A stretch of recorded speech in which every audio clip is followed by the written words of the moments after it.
Greetings to one and all, in the matchless name of our Lord and Savior Jesus Christ. A very happy Sunday to one and all.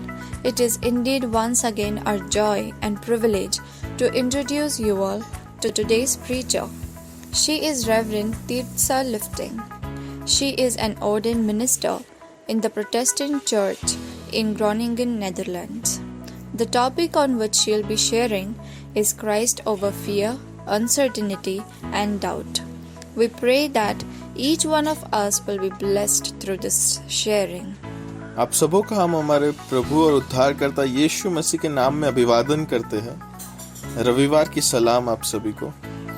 आज फिर से एक बार हमारे लिए बहुत ही आनंद और सम्मान की बात है कि हमारे मध्य में आज प्रभु का वचन रेवरेंड तित्सा लिफ्टिंग बांटेंगे, जो प्रोटेस्टेंट चर्च ग्रोनिंगन में के एक दीक्षित पाठक है। और जिस विषय पर वे आज मनन कराने वाले हैं वह है कि मसीह हमारे शंका, डर और अनिश्चितताओं के परे है। हमारी यही आशा और प्रार्थना है कि इस वचन के बांटे जाने के द्वारा हम सबों को आशीष मिलेगी। Greetings to all of you. It's a pleasure and honor to be able to speak to you in this way through Zoom. And though we are maybe separated by language or culture or distance, we are united and one in Christ. मैं आप सभी को अभिवादन देना चाहती हूँ। ये बहुत ही आनंद और सौभाग्य की बात है कि मैं आपसे इस तरह Zoom के जरिए बात कर पा रही हूँ। चाहे हम भाषा, संस्कृति या दूरी में अलग हो, पर फिर भी हम सब मसीह में एक हैं। And though we live on different continents, we're all facing these days the effects of the corona crisis. और चाहे हम अलग-अलग महाद्वीपों में भी रहते हो, पर फिर भी हम सब कोरोना वायरस के प्रभाव का सामना कर रहे हैं। I do not know exactly how the situation is in India or in other parts of the world, but I think we all recognize something of those feelings of fear, uncertainties and doubts that come along. मुझे नहीं पता कि भारत या दुनिया के अन्य हिस्सों में स्थिति कैसी है, लेकिन मुझे लगता है कि हम सभी भय, अनिश्चितता या संदेह की भावनाओं को पहचानते हैं। And with that in mind, I was reading these weeks after Easter, 3 of those stories where Jesus reveals himself to his disciples and followers. और ईस्टर के बाद इन हफ्तों में मैं पहले 3 जीवित मसीह के रहस्य घटन के विषय में सोच रही थी। Revelations and meetings that were characterized by joy and hope, but which are also preceded by those same emotions of sadness, fear, uncertainty and doubt. रहस्य घटन और बैठ के जिनकी विशेषता खुशी और आशा है, वो पहले दुख, भय, अनिश्चितता और संदेह जैसे भावनाओं में था। Jesus meets his disciples and followers in the midst of their fear, sorrow and doubt. And he turns it around. He brings hope, faith and joy. यीशु अपने शिष्यों और अनुयायियों से उनके भय, दुख और शंकाओं के बीच मिलते हैं और वे उसे आशा, विश्वास और खुशी में बदल देते हैं। And he still wants to do the same in my life and in your life. और वो अब भी ऐसा करना चाहते हैं आपके और मेरे जीवन में। When everything currently seems uncertain, when doubts fill your mind, or when you maybe feel overwhelmed by fear or sorrow, Jesus wants to enter your life with his comforting presence. जब वर्तमान में सब कुछ अनिश्चित लगता है, जब संदेह आपके मन को भर देता है, या जब आप शायद भय या दुख को महसूस करते हैं, तो यीशु अपनी सांत्वना भरी उपस्थिति के साथ आपके जीवन में प्रवेश करना चाहते हैं। When we look at the stories, we see very intimate encounters, and in that same very personal way, he wants to meet you and me. जब हम कहानियों को देखते हैं, तो हम देखते हैं कि कैसे परमेश्वर व्यक्तिगत रूप में और उसी व्यक्तिगत रूप से वो आज भी मुझसे और आपसे मिलना चाहते हैं। And yet, this asks us to be open to his presence, aware of where he is speaking to us. और फिर भी वो चाहते हैं कि हम उनकी उपस्थिति में खुद को खुला रखें या ओपन रखें, ताकि वो हमसे जब बात करें हम उससे अवगत रहें। Because that's another characteristic of most of these encounters with his disciples. almost all of them fail to recognize Jesus at once. क्योंकि अधिकतर परमेश्वर के साथ जो एक परमेश्वर से मिलने का जो एनकाउंटर को हम जब देखने को पाते हैं तो ऐसा देखते हैं कि ज्यादातर जो यीशु के चेले थे वे सभी परमेश्वर को पहचान ना सके. But maybe looking at these stories could help us to recognize Jesus in our own lives in this world afflicted by corona and by so many other things. लेकिन शायद कोरोना और अन्य कई चीजों से पीड़ित इस दुनिया में इन कहानियों को देखने से हमें अपने जीवन में यीशु को पहचानने में मदद मिल सकती है. So let us take a closer look at 3 different stories. तो आइए इन 3 अलग-अलग कहानियों पर एक नजर डालें. First of all, the encounter with Mary in the garden, where we meet the risen Christ who knows and comforts us and who is stronger than our fear and our sorrow. सबसे पहले मरियम का मिलन, जहां हम जीवित मसीह को मिलते हैं, जो हमें जानते हैं और सांत्वना देते हैं और जो हमारे डर और दुख से भी सामर्थ्य हैं. And secondly, we will look at his encounter on the road with the Emmaus disciples, where we meet the risen Christ who listens, teaches, and challenges us, and takes away our uncertainty. दूसरा मिलन जो हम देखते हैं वो एमौस गांव की ओर जाने वाले चेलों के अनुभव को देखते हैं, जहां हम जीवित मसीह को देखते हैं जो हमारी सुनते हैं और हमें सिखाते हैं. वो हमें चुनौती भी देते हैं और अनिश्चितता से हमें हटा देते हैं, दूर कर देते हैं अनिश्चितता को. And finally, we look at his encounter with Thomas, where the risen Christ shows his patience and reveals that his love is greater than our doubts. और अंत में हम थोमा के साथ के मिलन को देखते हैं, जहां जीवित मसीह अपने धैर्य को दिखाते हैं और बताते हैं कि उनका प्यार हमारे संदेह से भी बढ़कर है. So first, the encounter with Mary. सबसे पहले हम मरियम से हुए उस मुलाकात या मिलन या एनकाउंटर को देखेंगे. In John 20, we read how she stands beside the tomb, crying and in distress. All hope seems to be lost. हम यूहन्ना रचित सुसमाचार 20वीं अध्याय में देखते हैं कि कैसे मरियम रोती दिलखाती कब्र के बाहर खड़ी थी और कैसे वो दुखी थी, कष्ट में थी और उसने अपनी सारी उम्मीदों को भी खो दिया था. The one she loved, who in her hopes would bring change, is gone. वो जिससे प्यार करती थी, वो जो उसकी आशाओं को बदल सकते थे, वो चला गया था. But then Jesus turns up. At first, Mary doesn't even recognize him. She takes him for the gardener. लेकिन उसके बाद जब यीशु उसके पास आए, पहली बार मरियम ने उसे नहीं पहचाना. उसने सोचा कि वो एक माली है. Until we read the following. जब तक हम निम्नलिखित को ना पढ़ें. Jesus said to her, Mary. She turned toward him and cried out in Aramaic, Rabboni, which means teacher. यीशु ने उससे कहा, मरियम. वो पीछे मुड़ी और इब्रानी में कहा, रब्बोनी, अर्थात गुरु. One word is enough. वो एक शब्द ही काफी था. And maybe you recognize this too. To hear the voice of someone who you can trust, who knows you, who loves you, who's always there for you, is more comforting than anything else. और शायद आपने भी ऐसा एक situation महसूस किया होगा या आप पहचानते होंगे जब कोई व्यक्ति जो आपके बहुत करीब है, जब आप उसकी आवाज को सुन ले या आप जिस पर भरोसा कर सकते हैं, आप जिसे जानते हैं या आप जो आपसे प्यार करता है, जो हमेशा आपके लिए, और ऐसी एक आवाज की तुलना हम किसी चीज से नहीं कर सकते और ऐसी चीज हमें तसल्ली भी देता है.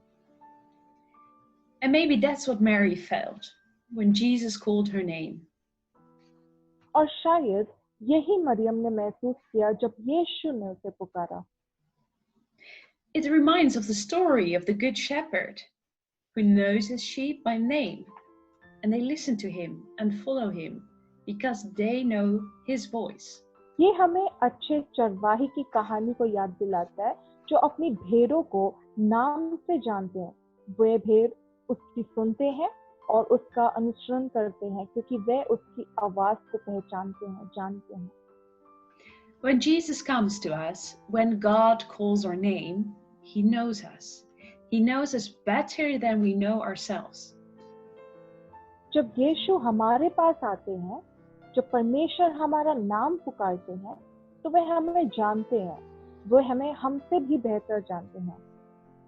His voice comes to us at different times, in different places, and in different ways, but always as an invitation to trust Him, to hope and to follow Him.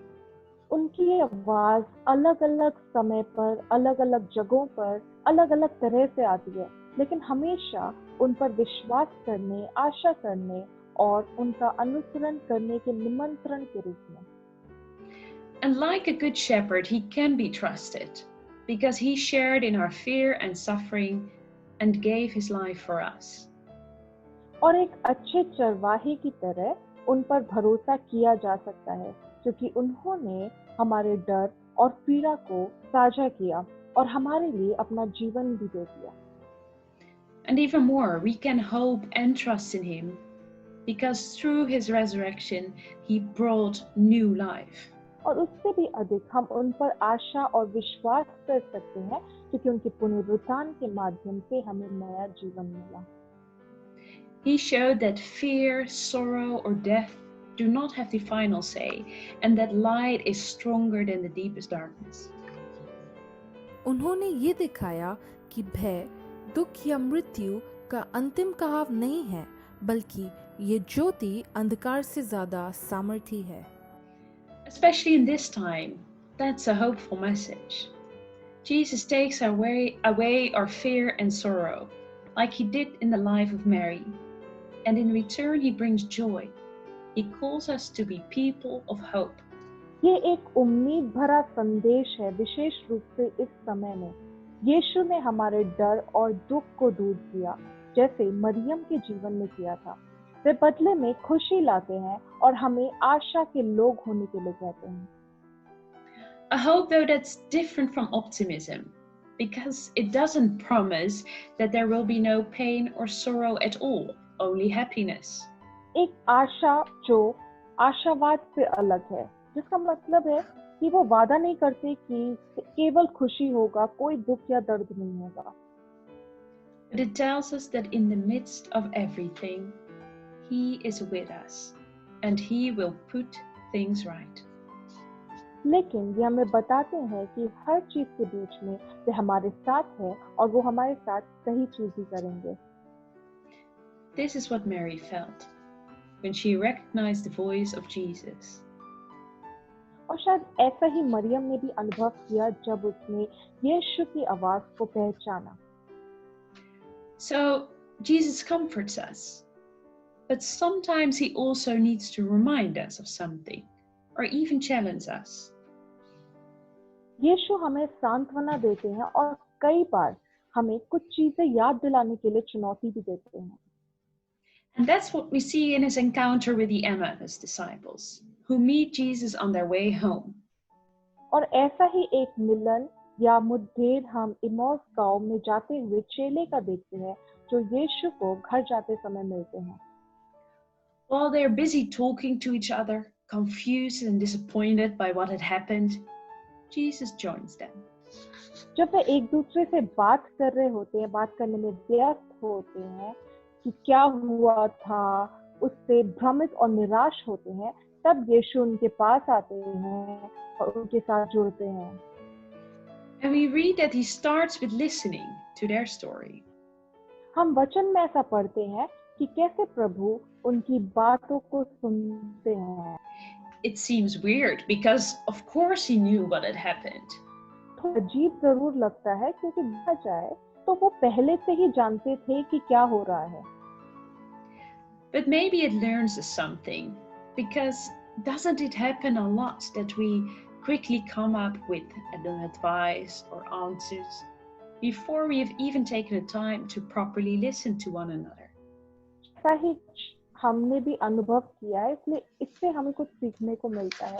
तो ये कई बार ऐसा होता है, हम दूसरों की बातों को सुनने के पहले ही जल्द से ही कुछ सलाह या जवाब को लेकर आ जाते हैं। In listening to one another, we take the other person seriously. It's one of the most healing things that we can offer, especially in these days. एक दूसरे को सुनने में अगर हम एक दूसरे को गंभीरता से लेते हैं तो वे आज के समय में शायद सबसे ज्यादा एक जरूरी चीज होगा या सबसे अच्छा चीज होगा जो हम कर सकते हैं। We all experience Corona differently, but we will only be able to understand or be there for one another when we start with listening and asking questions. हम सभी कोरोना को अलग तरह से अनुभव करते हैं, लेकिन हम ये सब केवल तभी समझ पाएंगे जब हम एक दूसरे के लिए होंगे या जब हम सवाल सुनना और पूछना शुरू करेंगे। So it's only after listening that Jesus starts to speak and teach his disciples. तो सुनने के बाद ही यीशु अपने शिष्यों के साथ बोलना और सिखाना शुरू करते हैं। However, in his teaching, Jesus also comes to them with a challenging critique.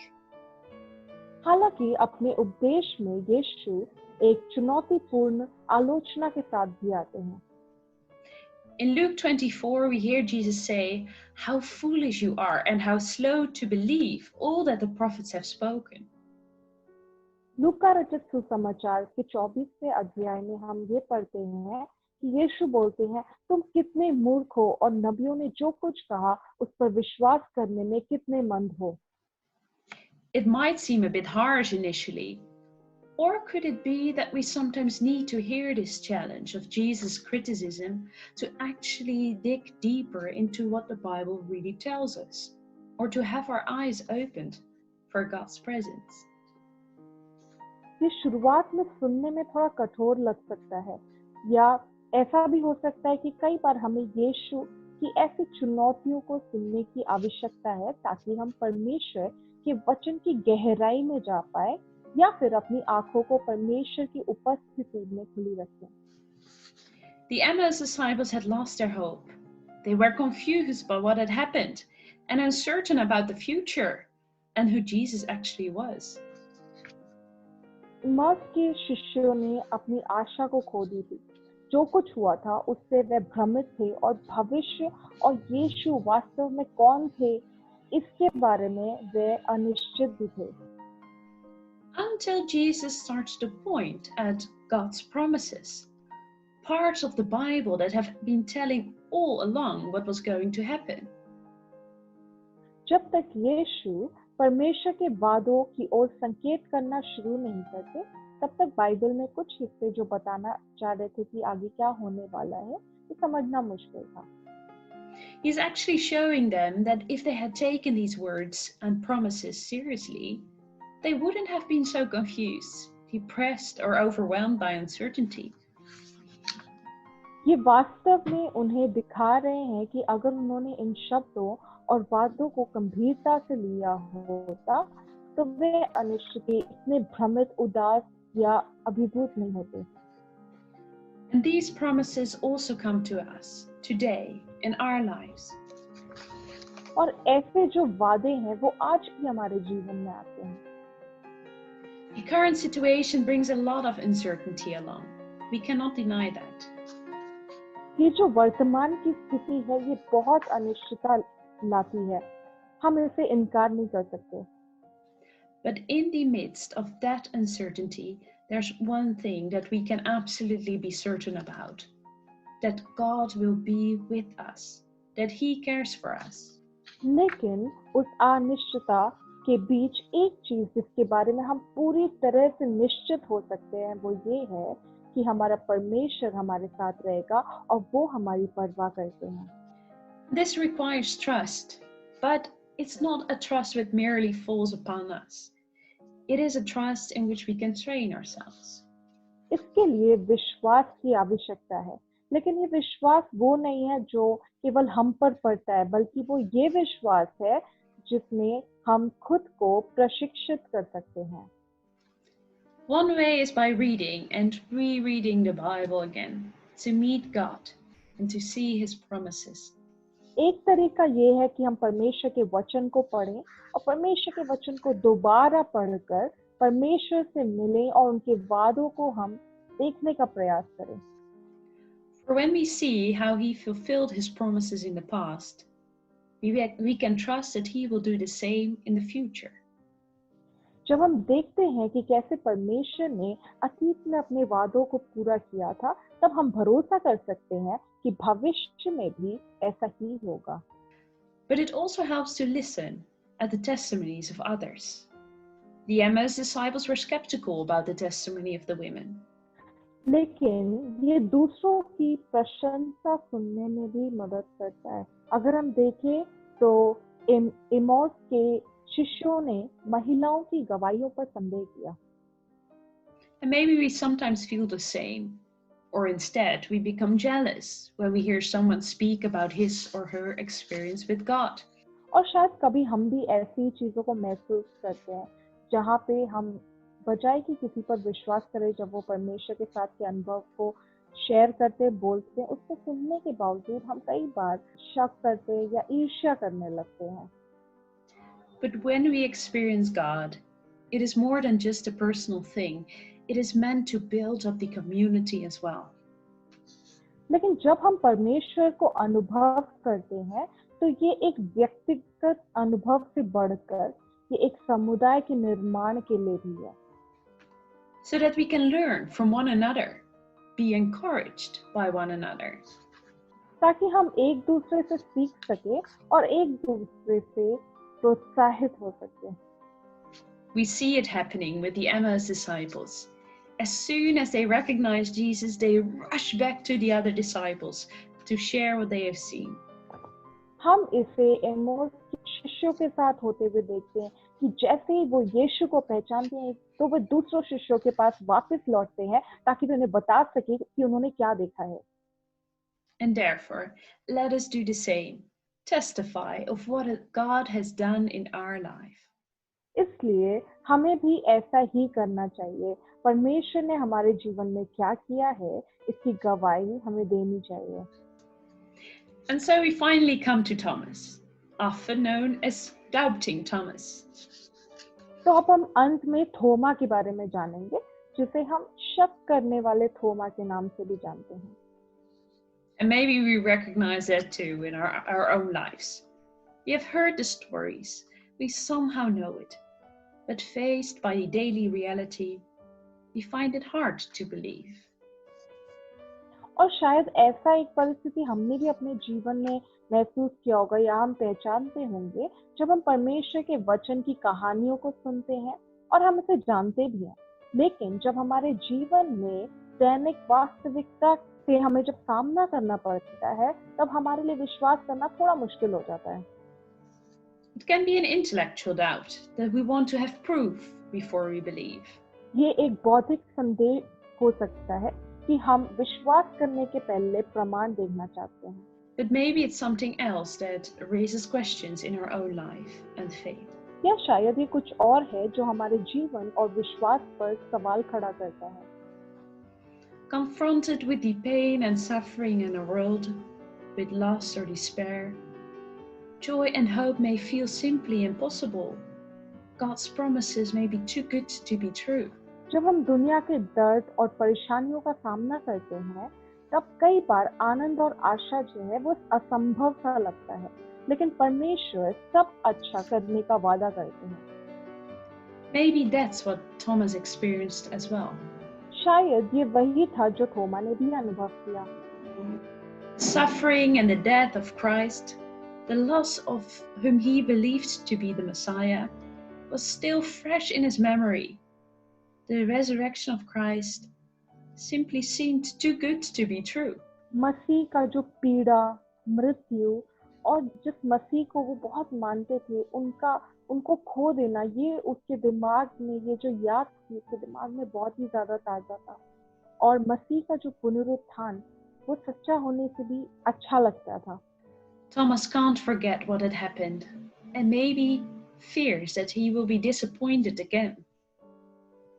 थोमा भूल नहीं सकते थे कि क्या हुआ है और उन्हें शायद डर भी है कि वो कहीं फिर से निराश ना हो जाए। But in response to that, it's amazing how Jesus replies. लेकिन इसके जवाब में ये आश्चर्यजनक है कि यीशु ने कैसे इसका जवाब दिया। Jesus calls Thomas in love and patience. He forges a way through Thomas' hesitation, as he will do through ours. यीशु ने थोमा को प्यार और धैर्य के साथ बुलाया। थोमा के जो संकोच का एक माध्यम था, उससे एक रास्ता बना, और वैसे ही वे हमारे लिए भी एक माध्यम सा तैयार करेगा। His love was greater than death itself, and it's also greater than our doubts.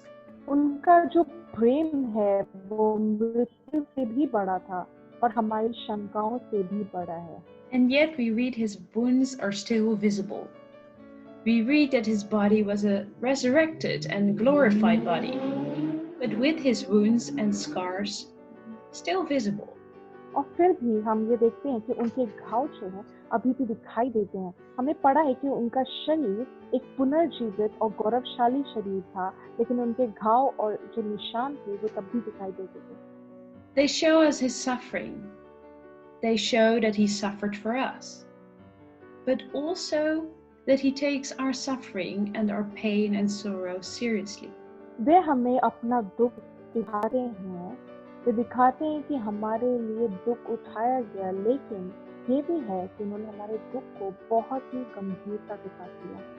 The story of Jesus' suffering, death and resurrection is a story full of hope and new life. Praise to God. यीशु की पीड़ा, मृत्यु और पुनरुत्थान की कहानी एक आशा और नए जीवन से भरी कहानी है, और परमेश्वर की महिमा हो। But it's also a story which takes our pain, our suffering and our wounds fully serious. And in this time that's maybe just as hopeful and comforting. लेकिन ये एक ऐसी कहानी भी है जो हमारे दर्द, दुख और घाव को गंभीरता से लेते हैं, और ये आशा और सांत्वना देती है। Our faith is a response to the love of the crucified himself. हमारा विश्वास क्रूस पर प्रकट किए हुए उस प्रेम का प्रतिक्रिया है। And face to face, with so much love, we can only say, with Thomas, my Lord and my God. और बहुत ही प्यार के साथ आमने सामने थोमा के साथ हम केवल ये कह सकते हैं, ये मेरे परमेश्वर, मेरे ईश्वर। Thank you. Amen. धन्यवाद। आमीन। आइए हम प्रार्थना करें। प्रेमी दयालु परमेश्वर, आपके चरणों में आते हैं, बड़ी दीनता नम्रता के साथ आपके चरणों में आते हैं यीशु राजा। पिता परमेश्वर, हम लोग अपने जीवनों को आपके हाथों में समर्पण करते हैं। पिता, जो वचन पिता हम लोग ने सुना, उसके सामने अपने जीवन को समर्पण करते हैं यीशु राजा। पिता परमेश्वर, आपने जैसे हम लोग से बातचीत किया पिता, कि कैसे आप हमारे जीवन के हर एक डरों को और दुखों को दूर करने में आज भी सामर्थ्य हैं, और कैसे आप हमारे जीवन में पिता सांत्वना भर देते हैं। और हमने ऐसा भी देखा यीशु राजा कि कैसे आप हमारे जीवन की अनिश्चितता को हटा देते हैं, और हमारे जीवन के संदेह को आप अपने प्रेम से बदल देते हैं, अपने धैर्य से भरते हैं यीशु राजा। आपके इस वचन के लिए धन्यवाद हो यीशु राजा। अगर हम में से कोई भी पिता अपने जीवन की किसी भी परिस्थिति में संघर्ष में है, तो पिता परमेश्वर आज भी एक नई रीति से पिता वो आपको महसूस करने पाए। खुदा बाप, हर किसी के जीवन में आपकी आशीषों को और आपकी बरकतों को मांगते हैं यीशु राजा। आपने हमारी प्रार्थना को सुना, इसके लिए धन्यवाद हो। प्रभु यीशु मसीह के नाम से मांगते हैं, सुनिए और ग्रहण कीजिए। आमीन। प्रभु यीशु मसीह का अनुग्रह और परमेश्वर का प्रेम और पवित्र आत्मा की सहभागिता हम सबके साथ आज से लेकर सदा तक बनी रहे। आमीन।